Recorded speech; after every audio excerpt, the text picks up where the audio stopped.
อยแล้วแต่มาไผ่หมดทั้งใส่เรื่องยางมาแล้วชุดที่จะดูอะไรกันจะเป็นอะไรบ้างไอ้เขาก็ดี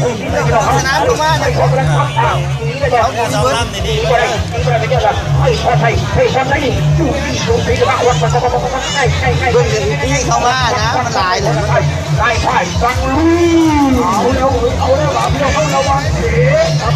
ฮ้คนไทยคนไทยที่เราจะทำมาทำผู้ทั้งฝั่งและเฮ้ผู้ไทยอย่างที่เราทำมาผู้ไทย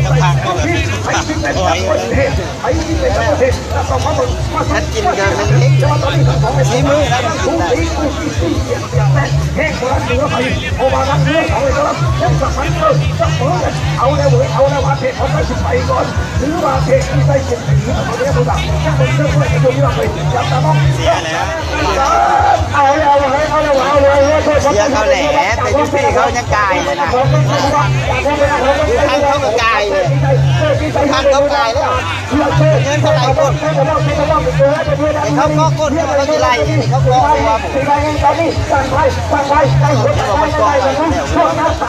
วย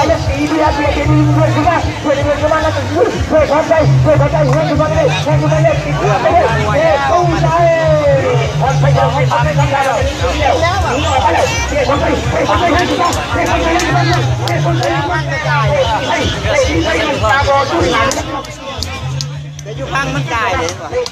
ไม่นะตัวกันไรมันไล่ไม่นะตัวกันไรแข่งไรบอลก็